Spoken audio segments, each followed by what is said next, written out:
স্বাগত দীপ্ত সংবাদে আপনাদের সাথে আছি আমি আনোয়ারুল আলম। শুরুতেই জানাবো সংবাদ শিরোনাম। দুর্নীতিমুক্ত দেশ গড়ার প্রতিশ্রুতি সহ ৫১ দফা নির্বাচনী ইশতেহার ঘোষণা করল বিএনপি। বিএনপি সরকার গঠনে সক্ষম হলে আমরা সংবিধানে সর্বশক্তিমান আল্লাহর প্রতি পূর্ণ আস্থা ও বিশ্বাস এই রাষ্ট্র পরিচালনার মূলনীতি হিসাবে আমরা সংবিধানে এটিকে পুনঃস্থাপন করতে চাই। জামায়াত ক্ষমতায় গেলে ১৮ কোটি মানুষের পাহারাদার হবে বললেন দলের আমির। ইনকিলাব মঞ্চের নেতা কর্মী ও পুলিশের দফায় দফায় সংঘর্ষে ঢাকার শাহবাগ রণক্ষেত্র। পে স্কেল ঘোষণার দাবিতে কর্মকর্তা কর্মচারীদের যমুনা ঘেরাওয়ের চেষ্টা, পুলিশের বাধা।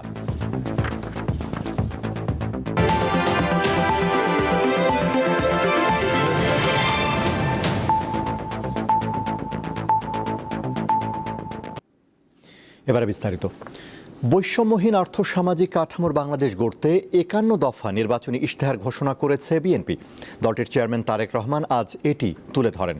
এতে দুর্নীতিমুক্ত দেশ প্রতিষ্ঠা এবং জুলাই সনদ বাস্তবায়নের প্রতিশ্রুতি রয়েছে। প্রান্তিক মানুষদের জন্য মাসে ২৫০০ টাকা বা সমমূল্যের নিত্য প্রয়োজনীয় পণ্য সরবরাহের কথা বলেন তারেক রহমান। কৃষকদের পাশে থাকার প্রতিশ্রুতিও দেন তিনি। ত্রয়োদশ জাতীয় সংসদ নির্বাচন সামনে রেখে শুক্রবার বিকেলে রাজধানীর সোনারগাঁও হোটেলে ইশতেহার ঘোষণার আয়োজন করে বাংলাদেশ জাতীয়তাবাদী দল বিএনপি। এতে দলটির ৫১ দফা পরিকল্পনার কথা তুলে ধরেন দলটির চেয়ারম্যান তারেক রহমান। জাতীয় নির্বাচনকে সামনে রেখে বিএনপির পরিকল্পনাগুলো ম্যানিফেস্টো আকারে আমি আপনাদের সামনে সংক্ষেপে এখন উপস্থাপন করতে চাই। তিনি জানান, অঞ্চল ভিত্তিক সুষম উন্নয়ন, প্রান্তিক ও নিম্ন আয়ের মানুষ ও কৃষকদের সুরক্ষায় ফ্যামিলি কার্ড ও কৃষক কার্ড চালু করা হবে। প্রত্যেক গৃহিণী হাতে আমরা একটি কার্ড পৌঁছে দিতে চাই, সেটির নাম হবে ফ্যামিলি কার্ড। আমরা আরেকটি কার্ড ইন্ট্রোডিউস করতে চাচ্ছি, সেটাকে আমরা বলছি ফার্মার্স কার্ড বা কৃষক কার্ড। মানসম্মত শিক্ষা ও চিকিৎসা ব্যবস্থা, কর্মসংস্থান সৃষ্টি, কারিগরি ও উদ্যোক্তা সহায়তা এবং মেধাভিত্তিক নিয়োগ নিশ্চিত করবে বিএনপি। আমরা সিদ্ধান্ত গ্রহণ করেছি যেসব বন্ধ শিল্প আছে প্রত্যেকটির জন্য দরকার হলে আলাদা আলাদাভাবে বসে আমরা পলিসি বের করব যে ওই শিল্পগুলোকে যাতে আবার চালু করা যায় এবং সেখানে যাতে আবার অর্থনৈতিক কর্মচাঞ্চল্য শুরু হয়, সেখানে যাতে আবার নতুন করে কর্মসংস্থানের ব্যবস্থা হয়। তিনি বলেন, পরিবেশ সুরক্ষা ও জলবায়ুর সহনশীলতা নিশ্চিতে নদী খাল খনন ও পুনঃখনন এবং বৃক্ষরোপণ কর্মসূচি নেওয়া হবে। আমাদের দেশের বিভিন্ন জায়গায় বিভিন্ন হাওড় কারণে বিভিন্ন প্রাকৃতিক দুর্যোগ বা বন্যা হয়ে থাকে। এই প্রাকৃতিক দুর্যোগ এবং বন্যাকে নিয়ন্ত্রণ করার জন্য অবশ্যই আমাদের টেকসই বাঁধ দরকার এবং ব্লু ইকোনমি, এটির মাধ্যমে আমাদের হাওড় জায়গাগুলো আবার দেখতে অনেক সুন্দর। দেখতে যেহেতু সুন্দর এইগুলো, সেই জন্য এগুলোর মাধ্যমে আমরা এগুলোকে প্রোটেক্ট করার মাধ্যমে আমরা উপকূল উন্নয়ন বোর্ড গঠনের একটি পরিকল্পনা আমাদের আছে। ধর্মীয় ও সামাজিক সম্প্রীতি সুদৃঢ় করা এবং সংবিধানে আল্লাহর প্রতি পূর্ণ বিশ্বাস ও আস্থা সংযুক্ত করা হবে বলে জানান এই নেতা। বিএনপি সরকার গঠনে সক্ষম হলে আমরা সংবিধানে সর্বশক্তিমান আল্লাহর প্রতি পূর্ণ আস্থা ও বিশ্বাস এই রাষ্ট্র পরিচালনার মূলনীতি হিসাবে আমরা সংবিধানে এটিকে পুনঃস্থাপন করতে চাই। যে ব্যক্তি প্রধানমন্ত্রী হবেন তার মেয়াদ ১০ বছরের বেশি হবে না। নারীদের কল্যাণ, জুলাই সনদ বাস্তবায়ন, সংস্কার এবং মুক্তিযুদ্ধের সঠিক ইতিহাস তুলে ধরবে বিএনপি। আমাদের 2030 ভিশন বা ২৭ দফা উপস্থাপন করেছিলাম, তখন ৩১ দফা বা জুলাই সনদের বিষয়টি তখন ছিল না। যেহেতু এটি আমাদের জাতির জন্য সবকিছু মিলে একটি অত্যন্ত জরুরি বিষয়, সেজন্য এটিকে আমরা সামনে নিয়ে এসেছি। কাজে আমাদের জাতি গঠন এবং গণতন্ত্রের ভিত্তিকে যদি আমাদের শক্তিশালী করতে হয়, আমরা বিশ্বাস করি যে ৩১ দফা এবং জুলাই সনদের যেটি আছে সেটিকে অবশ্যই আমরা বাস্তবায়ন করব। অর্থনীতির পুনরুদ্ধার এবং অনিয়ম ও দুর্নীতির বিরুদ্ধে বিএনপির শক্ত অবস্থান থাকবে বলে জানান তারেক রহমান। জবাবদিহিটা স্থানীয় পর্যায় থেকে তৈরি হবে। জবাবদিহিতা যখন স্থানীয় পর্যায় থেকে তৈরি হবে, মানুষের জীবনমান উন্নয়ন হতে তখন বাধ্য, দুর্নীতি কমে আসতে তখন বাধ্য, প্রকৃত উন্নয়ন বলতে যা বোঝায়, আইন শৃঙ্খলা বলতে যা বোঝায়, সকল কিছু তখন ধীরে ধীরে ভালোর দিকে এগোতে থাকবে। এই ইশতেহার কেবল একটি নির্বাচনী প্রতিশ্রুতি নয়, এটি একটি নতুন সামাজিক ও রাষ্ট্রীয় চুক্তির ঘোষণা। প্রতিশোধ নয়, ন্যায় ও মানবিকতার রাজনীতিতে বিএনপি বিশ্বাস করে বলে এতে উল্লেখ করা হয়। প্রদান করা এবং সেটির মাধ্যমে সঞ্জিদা প্লাবনী, দীপ্ত সংবাদ, ঢাকা। জামায়াতে ইসলামীর আমির শফিকুর রহমান বলেছেন, তার দল রাষ্ট্র ক্ষমতায় গেলে 18 কোটি মানুষের পাহারাদার হয়ে থাকবে। ন্যায্যতা প্রতিষ্ঠার লক্ষ্যে দুর্নীতিবাজদের গলা চেপে ধরা হবে। আজ বরিশাল ও পটুয়াখালীতে নির্বাচনী জনসভায় তিনি কথা বলেন। যারা নিজেদের দল সামলাতে পারে না, তারা দেশও সামলাতে পারবে না বলে মন্তব্য করেন জামায়াতের আমির। জাতীয় সংসদ নির্বাচনের প্রচারণার অংশ হিসেবে শুক্রবার বরিশালের মেহেন্দিগঞ্জে আরসি কলেজ মাঠে জনসভার আয়োজন করে জামায়াতে ইসলামী। এতে দলটির অসংখ্য নেতাকর্মী ও সমর্থক অংশ নেন। প্রধান অতিথি হিসেবে যোগ দেন জামায়াতের আমির। তিনি বরিশাল বিভাগের উন্নয়ন এবং নদী ভাঙন রোধ সহ নানা প্রতিশ্রুতি দেন। উন্নয়নের অনেক গুরুত্বপূর্ণ দিক থাকবে। অগ্রাধিকারের মধ্যে একটা বড় অগ্রাধিকার হবে নদী সংস্কার করা। নদী এখন দুঃখ, সেই নদীকে ইনশাআল্লাহ পরিণত করতে হবে সম্পদে। এটা সম্ভব যদি দুর্নীতি মুক্ত হয়। বলবেন এত টাকা কই পাবে? টাকা আছে, আমাদের টাকা জমা আছে, শুধু আনতে পারলেই না। যারা নিজের দল সামলাইতে পারে না, তারা কি দেশ সামলাতে পারবে? যারা নিজের দল সামলাতে পারে ইনশাআল্লাহ তারাই দেশ সামলাতে পারবে। পরে পটুয়াখালীর বাউফল পাবলিক মাঠে জামায়াত ইসলামীর জনসভায় যোগ দেন শফিকুর রহমান। বলেন, 12 ফেব্রুয়ারি নির্বাচনের মাধ্যমে দেশে নতুন দিনের সূচনা হবে। 13 তারিখে সূর্য উদিত হবে নতুন বাংলাদেশকে পিঠে নিয়ে ইনশাআল্লাহ। সেই বাংলাদেশে মহান রব্বুল ইজ্জত যদি আমাদেরকে সুযোগ দেন, তাহলে যে সমস্ত ত্রুটি এবং দুর্বলতার কথাই মাত্র বললাম, আমাদের প্রত্যেকের 2 হাতের 10 আঙ্গুলের থেকে পরিচ্ছন্ন থাকবে ইনশাআল্লাহ। গত 54 বছরের রাজনীতি জাতিকে ফ্যাসিবাদ আর বৈষম্য ছাড়া তেমন কিছু দিতে পারেনি বলে দাবি করেন জামায়াতের আমির। 54 বছরে যেই রাজনৈতিক ব্যবস্থা ফ্যাসিবাদ এবং বিচারহীনতা উপহার দিয়েছে, এই বাংলাদেশকে পাল্টে দিয়ে ইনশাআল্লাহ আমরা নতুন বাংলাদেশ গড়তে চাই। চলো একসাথে গড়ি বাংলাদেশ, এই স্লোগানকে সামনে রেখে সাগরকন্যা খ্যাত পটুয়াখালী জেলার বাউফলের পাবলিক মাঠে নির্বাচনী জনসভার মধ্য দিয়ে দক্ষিণ অঞ্চলের জনশক্তি প্রকাশ করলেন বাংলাদেশ জামায়াতে ইসলামী, যেখানে বক্তব্য রেখেছেন দলটির আমির ডাক্তার শফিকুর রহমান। আগামীতে জনগণের ভোটে নির্বাচিত হলে ঐক্যবদ্ধ বাংলাদেশ গড়ার প্রতিশ্রুতি দেন তিনি। নূর আলম, দীপ্ত সংবাদ, বাউফল, পটুয়াখালী। তারেক রহমান দীর্ঘ 17 বছর পর দেশে এসেছেন, তাই বাংলাদেশ সম্পর্কে তার কোনো ধারণা নেই বলে দাবি করেছেন এনসিপির আহ্বায়ক নাহিদ ইসলাম। সকালে সাভার পৌরসভায় 11 দলীয় জোটের নির্বাচনী সমাবেশে তিনি দাবি করেন। এনসিপির আহ্বায়ক বলেন, কোথায় চিনিকল, কোথায় ইপিজেড আছে তার কিছুই জানেন না তারেক রহমান, অথচ তিনি বলছেন তার প্ল্যান আছে। নাহিদ ইসলাম বলেন, দেশের মানুষ সন্ত্রাস ও চাঁদাবাজির রাজনীতি আর দেখতে চায় না। পরে ঢাকা 19 আসনে 11 দলীয় জোটের প্রার্থী দিলশানা পারুলের পক্ষে শাপলাকলিতে ভোট চান তিনি। যার দেশ সম্পর্কে কোনো ধারণা নাই, যিনি 16-17 বছর বিদেশে ছিলেন, যিনি জনগণ থেকে বিচ্ছিন্ন, তার দেশ নিয়ে কি প্ল্যান আছে তা দেশের জনগণ অলরেডি বুঝে গিয়েছে। এমন কোন প্ল্যান করবেন না যে বাংলাদেশকে আবারও পিছিয়ে নিয়ে যাবে। এমন কোন প্ল্যান আমরা বাংলাদেশে বাস্তবায়ন হতে দিব না যা ফ্যাসিস্টদেরকে পুনর্বাসন করবে। এমন কোন প্ল্যান আমরা বাংলাদেশে বাস্তবায়ন হতে দিব না যা বাংলাদেশে আবার আধিপত্যবাদী রাজনীতি তৈরি করবে। ত্রয়োদশ জাতীয় সংসদ নির্বাচনকে সামনে রেখে একটি ন্যায়ভিত্তিক, দুর্নীতিমুক্ত, মানবিক ইসলামী সুশাসনের রূপরেখা তুলে ধরে নির্বাচনী ইশতেহার ঘোষণা করেছে বাংলাদেশ খেলাফত মজলিস। আজ রাজধানীর পুরানা পল্টনে দলের কেন্দ্রীয় কার্যালয়ে ইশতেহার ঘোষণা করেন দলটির আমির মামুনুল হক। এতে অগ্রাধিকারমূলক 6টি কর্মসূচিকে গুরুত্ব দেওয়া হয়।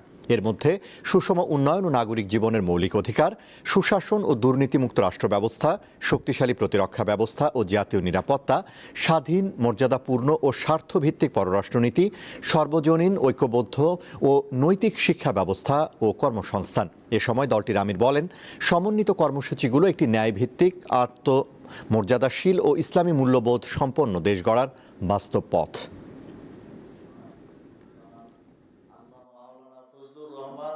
উপস্থিত আছে যে রাষ্ট্র আল্লাহ ভীতি, সৎ নেতৃত্ব, ন্যায় বিচার ও মানবিক সুশাসনের উপর দাঁড়ায়, সে রাষ্ট্রই হয় শান্তির ঠিকানা, সুখের আবাস, উন্নয়নের কেন্দ্র। এটাই আমাদের লক্ষ্য। ইসলামী সুশাসনে সমৃদ্ধ, ন্যায়ভিত্তিক, দুর্নীতিমুক্ত, নিরাপদ বাংলাদেশ, এটাই আমাদের অঙ্গীকার। জনগণের সুখ শান্তির নতুন বাংলাদেশ। জুলাই যোদ্ধা ওসমান হাদি হত্যার বিচারের দাবিতে রাজধানীর শাহবাগ এলাকায় অবস্থান নেওয়া ইনকিলাব মঞ্চের নেতাকর্মীদের সঙ্গে আজ পুলিশের ব্যাপক সংঘর্ষ হয়েছে। সন্ধ্যা 7:30টার দিকে ইনকিলাব মঞ্চের নেতাকর্মীরা শাহবাগ অবরোধ করলে পুলিশ বাধা দেয়। এক পর্যায়ে শুরু হয় ধাওয়া পাল্টা ধাওয়া। পরিস্থিতি নিয়ন্ত্রণে পুলিশ সাউন্ড গ্রেনেড ও টিয়ার গ্যাসের শেল ছোড়ে। এতে শাহবাগ মোড় রণক্ষেত্রে পরিণত হয়। এতে বেশ কয়েকজন আহত হন। এ সময় যান চলাচল পুরোপুরি বন্ধ হয়ে যায়। শাহবাগ এলাকায় ছড়িয়ে পড়ে আতঙ্ক।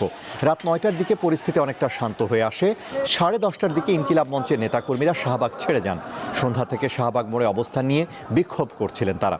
বিকেলে জাতিসংঘের অধীনে ওসমান হাদি হত্যার নিরপেক্ষ তদন্তের দাবিতে ইনকিলাব মঞ্চের অবস্থান কর্মসূচি ঘিরে ইন্টারকন্টিনেন্টাল হোটেলের মোড়ে পুলিশের সঙ্গে সংঘর্ষের ঘটনা ঘটে। এতে ইনকিলাব মঞ্চের সদস্য সচিব আবদুল্লাহ আল জাবের সহ অনেকে আহত হন।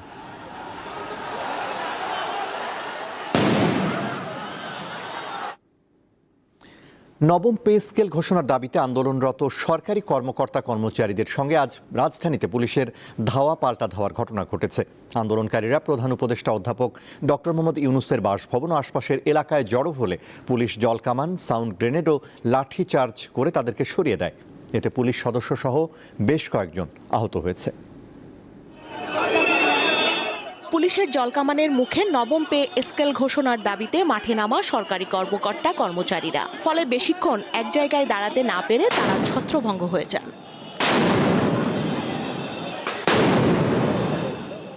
শুক্রবার বেলা 11টার দিকে রাজধানীর হোটেল ইন্টারকন্টিনেন্টালের পাশের সড়কে পুলিশের ব্যারিকেড ভেঙে প্রধান উপদেষ্টার সরকারি বাসভবন যমুনার মুখে অবস্থান নেন আন্দোলনকারীরা। কিছুক্ষণ পর তারা যমুনার সামনের সড়কে জড়ো হতে থাকেন। পুলিশ সরকারি কর্মকর্তা কর্মচারীদের সরে যেতে অনুরোধ করলেও দাবি আদায়ে অনড় তারা। আমাদের যে বেতন 15 থেকে 16,000 টাকা, আমরা এই বেতন দিয়ে আমরা চলতে পারি না। এই কমিশন গঠন করা হয়েছে, এখন দ্বার প্রান্তে, একদম নকিং দ্য ডোর। এই মুহূর্তে তারা আমাদের সাথে প্রতারণা করতেছে। সাউন্ড গ্রেনেড নিক্ষেপ করা হয়েছে তাদেরকে, এমনকি টিয়ার শেল, এমনকি হচ্ছে আপনার এই যে জল কামান, যেটা আপনার হচ্ছে পচা পানি। এক পর্যায়ে শক্ত অবস্থান নেয় আইনশৃঙ্খলা রক্ষাকারী বাহিনীর সদস্যরা। শুরু করেন লাঠিচার্জ, ছোড়েন সাউন্ড গ্রেনেড ও টিয়ার গ্যাসের শেল। আজকে বাংলাদেশের সরকারি কর্মচারীরা তাদের 3 বেলা ডাল ভাত খেয়ে পড়ার বাঁচার জন্য আন্দোলন করতেছে। আজকের মধ্যে যদি পে স্কেলের প্রজ্ঞাপন জারি না হয় তাহলে আমরা নির্বাচন বয়কট করব। এই বৈষম্য বাংলাদেশে হতে দেওয়া যায় না। কেউ খাবে না, তা হবে না। আন্দোলনকারীরা প্রায় 3 ঘন্টা পুলিশের মুখোমুখি অবস্থান নেন। পরে তারা হোটেল ইন্টারকন্টিনেন্টালের সামনে জড়ো হলে আইনশৃঙ্খলা রক্ষাকারী বাহিনীর সদস্যরা সাউন্ড গ্রেনেড ছোড়ে। এতে তারা ছত্রভঙ্গ হয়ে যান। আমরা আলোচনায় বসতে চাই, তা না করে প্রশাসনের পুলিশ বাইরে দিয়ে আমাদের উপর নির্মম অত্যাচার করেছে। দেখেন আমার গায়ের রক্ত বের করে দিয়েছে। আমাদের দাবি নবম পে স্কেল গেজেট প্রকাশ করা। আমাদের একটা আশার বাণী দিবে, আমরা আবার ঘরে ফিরে যাব। ডিএমপি কমিশনার জানান, প্রধান উপদেষ্টার বাসভবনের সামনে কোনো ধরনের জমায়েতের সুযোগ নেই। নিরাপত্তাজনিত কারণে বিএনপি সবসময় 29 ধারা মোতাবেক সভা সমাবেশের নিষিদ্ধ ঘোষণা করে থাকে এবং ইম্পোজ ঘোষণা করা আছে। এই এলাকায় কারোর ঢোকার নিষেধ এবং ঢুকলে সেটি একটি অপরাধ। সেই কারণে আমরা নবম পে স্কেলের দাবিতে সরকারি কর্মকর্তা কর্মচারীরা কেন্দ্রীয় শহীদ মিনারে জড়ো হলে পুলিশ আবারও তাদেরকে সরিয়ে দেয়। স্বস্তিকা সিংহ, দীপ্ত সংবাদ, ঢাকা। হবিগঞ্জের 4টি আসনে নির্বাচনের উত্তাপ ছড়ালেও চা বাগান ও সীমান্তবর্তী এলাকায় নেই ভোটের আমেজ। চা শ্রমিকদের দাবি, নির্বাচনে তারা বড় প্রভাবক হিসেবে কাজ করলেও ভোটের পর দেখা মেলে না প্রার্থীদের। ফলে বাগানের শ্রমিক ও সীমান্ত এলাকার বাসিন্দাদের জীবনে নেই কোনো পরিবর্তন। মাঠে কাজ করছেন চা শ্রমিক সকালমণি। পাশেই মাটিতে খেলছে তার 6 মাসের ছোট্ট শিশু। এই দৃশ্য হবিগঞ্জ 4 আসনের চুনারুঘাট উপজেলার চণ্ডীছড়া চা বাগানের। অভিযোগ আছে, নির্বাচনে এসব শ্রমিকের ভোটে প্রার্থীরা বিজয়ী হলেও তাদের নিয়ে ভাবনা নেই কারো। ফলে তাদের জীবনে নেই কোনো পরিবর্তন। বছরের পর বছর নানা সমস্যায় ভুগছেন তারা।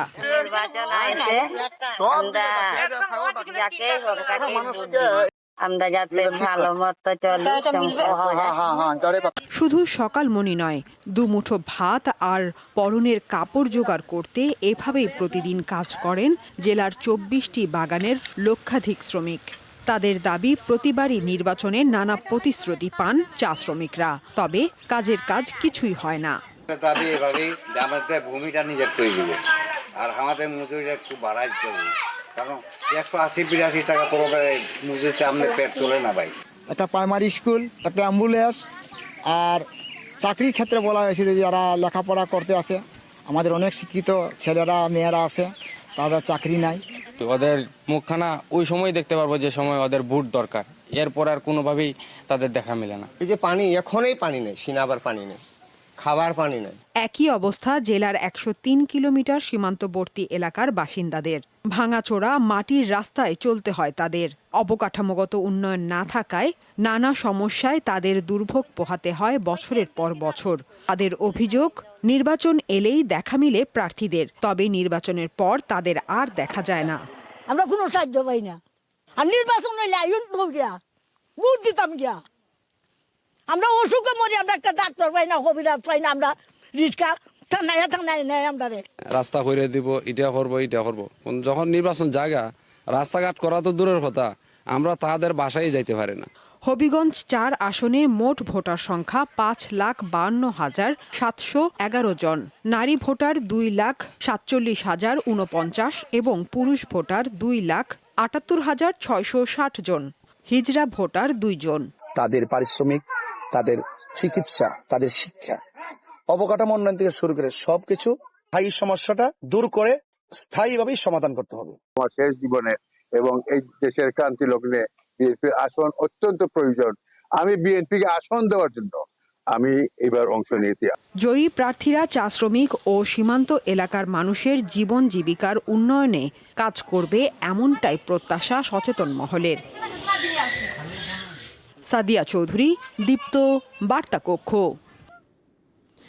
বন্দর রক্ষা সংগ্রাম পরিষদের পক্ষ থেকে 2 দিনের আলটিমেটাম দিয়ে কর্মবিরতি স্থগিত করার পর সচল হতে শুরু করেছে চট্টগ্রাম বন্দর। সকাল থেকে কাজে যোগ দেন শ্রমিক কর্মচারীরা, ফলে জেটিও ইয়ার্ডগুলোতে ফিরে এসেছে কর্মচাঞ্চল্য। এর আগে টানা 6 দিন শ্রমিক কর্মচারীদের কর্মবিরতিতে চট্টগ্রাম বন্দরে অচলাবস্থা তৈরি হয়, ফলে বন্দর ও আইসিডিগুলোতে জমেছে আমদানি রপ্তানি পণ্যবাহী কন্টেইনার। এদিকে পণ্যজট নিরসনে শুক্র ও শনিবার 24 ঘন্টা কাস্টমস সেবা চালু রাখা ও ড্যামারেজ মওকুফের দাবি জানিয়েছে বিজিএমইএ।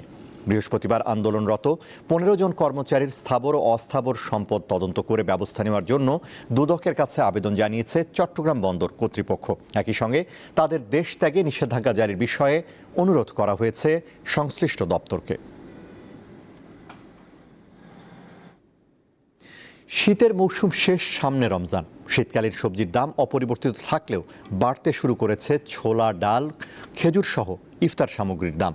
গরুর মাংসের দামও কিছুটা বেড়েছে। এছাড়া লেবু বিক্রি হচ্ছে হালি প্রতি 90 টাকায়।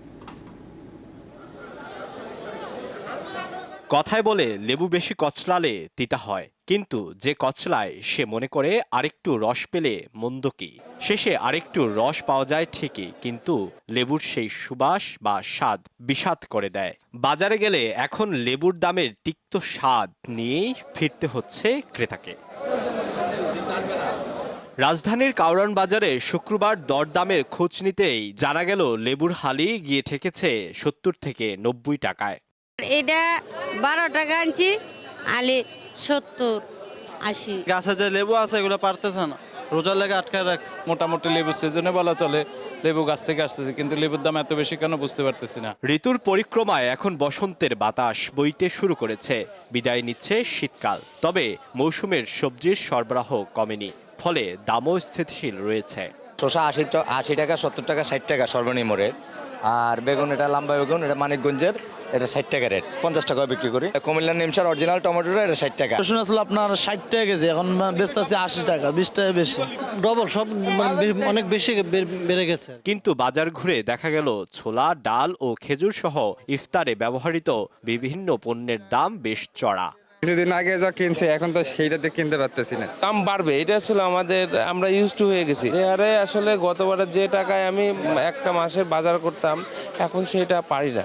গেছে রমজান আমরা যে ছোলা বিক্রি করছি 110 টাকা, এই রমজান এটা 90 থেকে 95 টাকা। গেছে রমজান আমরা ডাবলি বিক্রি করছি 75-80 টাকা, এই রমজানে 55 থেকে 60। মাছের ক্ষেত্রে আগের তুলনায় প্রায় সব প্রজাতির দাম কেজি প্রতি বেড়েছে 50 থেকে 60 টাকা। এছাড়া গরুর মাংসের দাম গিয়ে ঠেকেছে কেজি প্রতি 800 টাকায়। আলোয়ান খান, দীপ্ত সংবাদ, ঢাকা। আন্তর্জাতিক যুক্তরাষ্ট্র ইরান বহু প্রতীক্ষিত আলোচনায় বসেছে। আজ ওমানের রাজধানী মাস্কাটে এ বৈঠক শুরু হয়। এতে ইরানকে নেতৃত্ব দিচ্ছেন দেশটির পররাষ্ট্রমন্ত্রী আব্বাস আরাকচি। অপরদিকে যুক্তরাষ্ট্রের প্রতিনিধি দলের নেতৃত্বে রয়েছেন প্রেসিডেন্ট ডোনাল্ড ট্রাম্পের বিশেষ দূত স্টিভ উইটকফ। এছাড়া ট্রাম্পের জামাতা জেড ক্রুসনারও ওমানে পৌঁছেছেন। বৈঠক শুরুর আগে ইরানের পররাষ্ট্রমন্ত্রী বলেন তারা তাদের জাতীয় স্বার্থ ও যুক্তরাষ্ট্রের অস্বাভাবিক দাবি দাওয়া ও রাজনৈতিক হঠকারিতার বিরুদ্ধে নিজেদের রক্ষার জন্য প্রস্তুত আছেন। স্টিভ উইটকফের সঙ্গে বৈঠকের আগে ওমানের পররাষ্ট্রমন্ত্রীর সঙ্গে আলোচনায় বসেন আরাকচি। সেখানে তিনি জানান তার দেশের জাতীয় স্বার্থ রক্ষায় তারা কূটনীতির পথ বেছে নেবেন।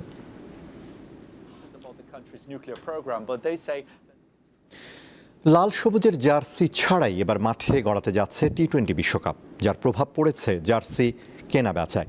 মাঠের ক্রিকেটে অনুপস্থিতি কেবল সমর্থকদের মনই ভাঙেনি, বরং দেশের ক্রিকেট অর্থনীতিতেও বড় ধরনের বিপর্যয়ের সংকেত দিচ্ছে। 1999 সালের পর থেকে বৈশ্বিক আসরগুলোতে বাংলাদেশের উপস্থিতি নিয়মিত ছিল এতদিন। 2013 সালের চ্যাম্পিয়ন্স ট্রফি বাদে প্রায় প্রতিটি বড় টুর্নামেন্টেই উড়েছে লাল সবুজের পতাকা। তবে 2026 সালে টি-20 বিশ্বকাপে শান্ত লিটনদের অনুপস্থিতি দেশে ক্রিকেটে দীর্ঘমেয়াদী অগ্রযাত্রাকে বড় প্রশ্নের মুখে ঠেলে দিয়েছে। বাংলাদেশে অনেক বড় ক্ষতি হইলো, আমি মনে করি আমাদের ব্যবসায়ীরা আর সবাই ক্ষতি হয়েছে। এটাই সত্য, ভারত পাকিস্তানের জার্সি বাংলাদেশের যেখানে 100 শতকরা 5% লোকও ওটা নেয় না। বাংলাদেশ না খেলাতে এটা তো অবশ্যই আমরা একটা ক্ষতির সম্মুখীন। আর ক্রিকেটের যারা খেলতেছে পাকিস্তান, ভারত, এদের জার্সি খুব একটা বেশি চলে না। ফুটবল বিশ্বকাপের উন্মাদনা ছড়িয়ে পড়ে বিশ্বজুড়ে। ক্রীড়াপ্রেমীরা প্রিয় দল ও পছন্দের ফুটবলারের জার্সি গায়ে দিয়ে সমর্থন জানান। বিভিন্ন দেশের জার্সি কেনার হিড়িক পড়ে যায়। দ্য গ্রেটেস্ট শো অন আর্থে সবুজ কালিচা এখনো ঠাঁই করে নিতে পারেনি বাংলাদেশ। কিন্তু ক্রিকেটের 22 গজের সংক্ষিপ্ত ফরম্যাটে এবারের আসরে অংশ না নেওয়ায় প্রকাশিত হয়নি নতুন জার্সি। তাতে টালমাটাল জার্সি ব্যবসা। ফুটবলটা অনেক ভালো হচ্ছে, ফুটবলটা আগাইতেছে।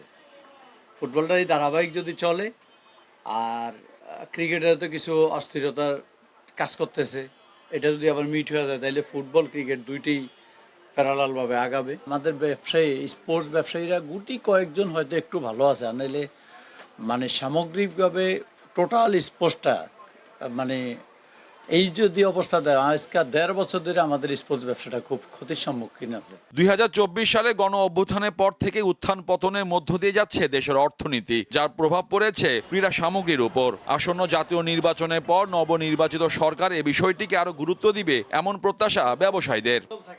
মোহাম্মদ হাসিব, দীপ্ত স্পোর্টস, ঢাকা। শেষ করব দীপ্ত সংবাদ, তার আগে সংবাদ শিরোনামগুলো জানাবো আরও একবার। দুর্নীতিমুক্ত দেশ গড়ার প্রতিশ্রুতি সহ 51 দফা নির্বাচনী ইশতেহার ঘোষণা করল বিএনপি। জামায়াত ক্ষমতায় গেলে 18 কোটি মানুষের পাহারাদার হবে বললেন দলের আমির। ইনকিলাব মঞ্চের নেতা কর্মী ও পুলিশের দফায় দফায় সংঘর্ষে ঢাকার শাহবাগ রণক্ষেত্র। এবং পে স্কেল ঘোষণার দাবিতে কর্মকর্তা কর্মচারীদের যমুনা ঘেরাওয়ের চেষ্টা, পুলিশের বাধা।